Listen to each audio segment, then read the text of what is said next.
বহির্ভূত হত্যাকাণ্ড এটা নিত্য নৈমিত্তিক ঘটনা হয়ে দাঁড়িয়েছিল। এই সময় কেউ যদি সরকারের কোনো বিরোধিতা করতেন, কোন দল যদি বিরোধিতা করতেন, তাহলে সেই দলের নেতৃস্থানীয় ব্যক্তি বা তার সাথে সংশ্লিষ্ট ব্যক্তি বা তাদের সাথে যোগাযোগ যারা রাখতে করতেন তাদেরকে নিয়ে গিয়ে গুম করে দেওয়া হতো, অনেককে খুন করে দেওয়া হতো এবং এমন একটা ভয়ের সংস্কৃতি তৈরি করা হয়েছিল যাতে জনগণ যেন এদের অপকর্মের কোনো প্রতিবাদ না করে। নির্বাচন অনুষ্ঠিত হয়েছিল। আর 2018 সালের ঋষিনাথের নির্বাচন, যেটা একটু আগে আমি বললাম যে এটাকে অনেকে লাইলাতুল ইলেকশনও বলে থাকেন।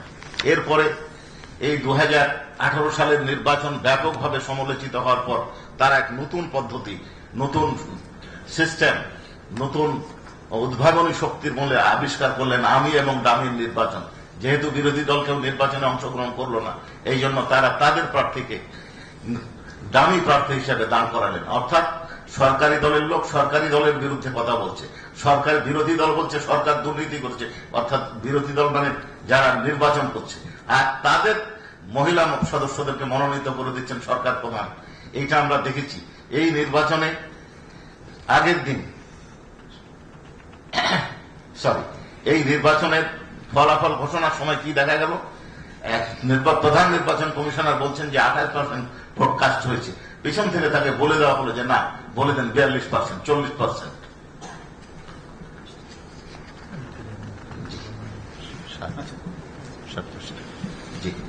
এরপরে স্থানীয় নির্বাচন সম্পর্কে মাননীয় ট্রাইব্যুনাল এবং দেশবাসী জানেন কিভাবে এটাকে ভুলণ্ঠিত করা হয়েছিল, মানুষের রায়কে কিভাবে একজন নির্বাচিত হওয়ার পরে তাকে বাদ দিয়ে আরেকজনকে ভোট গণনা না করে ঘোষণা করে দেওয়া হয়েছিল নির্বাচিত চেয়ারম্যান এবং মেম্বার হিসেবে। রাষ্ট্রীয় কাঠামোতে রাজনৈতিক অপব্যবহার ও দুর্নীতির সর্বগ্রাসী চর্চা, এটা মাননীয় ট্রাইব্যুনাল সহ দেশবাসী জানেন। এমনকি এই লক্ষ লক্ষ কোটি টাকা বিদেশে পাচার করা হয়েছে। কারো বাড়ি বিদেশে আছে, সর্বাধিক বাড়ি বাংলাদেশের একজন ব্যক্তির। আবার বেগমপাড়া গঠন করা হয়েছে। উন্নয়ন প্রকল্পের নামে দুর্নীতি করা হয়েছে। খরচ হচ্ছে 1000 কোটি টাকা, দেখানো হচ্ছে 5000 কোটি টাকা। দলীয় আনুগত্য বিবেচনায় বিচারপতিদের নিয়োগ, এই বিষয়টা আমি আর পড়তে চাচ্ছি না। দলীয় বিচারপতিদের মাধ্যমে বিরোধী দলমত নির্বাচনে। Hello viewers, this is Sourav আর আপনারা দেখছেন voice from Bangladesh. Voice from বাংলাদেশের ভিডিওগুলো ভালো লাগলে অবশ্যই চ্যানেলটিকে সাবস্ক্রাইব করবেন এবং বেল আইকনটি অন করে দিবেন। মত ও ফ্যাসিবাদী শাসন ব্যবস্থা শক্তিশালী করা হয়েছে। বিচার প্রক্রিয়ায় বিদেশি হস্তক্ষেপের নজিরবিহীন উদাহরণ বিষয়টি আমরা একটু আলোকপাত করতে চাই। একটি ট্রাইব্যুনাল গঠন করা হয়েছিল কিছু ব্যক্তির বা একটা নির্দিষ্ট সময়ে সংগঠিত অপরাধের জন্য। এই বিচারে যাদেরকে বিচারক নিয়োগ করা হয়েছিল তারা প্রমোশনের লালসায়, উচ্চ আদালতে যাওয়ার আকাঙ্ক্ষায় তৎকালীন প্রধান বিচারপতি এবং অন্যান্য ফোনে যোগাযোগ করতেন।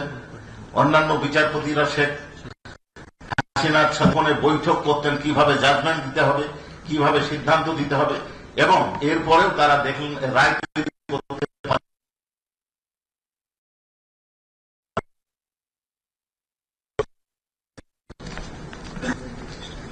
বিচার বিভাগের উপর নিয়ন্ত্রণ আরোপ এবং প্রধান বিচারপতি অপসারণের জন্য যে সিস্টেমটা আমাদের দেশে গড়ে উঠেছিল 75 সালের 15ই আগস্টের পর থেকে, সেটাকে পরিবর্তন করে সুপ্রিম জুডিশিয়াল কাউন্সিল বাতিল করে সংসদের হাতে, অর্থাৎ আওয়ামী লীগ নিয়ন্ত্রিত সংসদের হাতে গুম ও বিচার বহির্ভূত হত্যাকাণ্ড।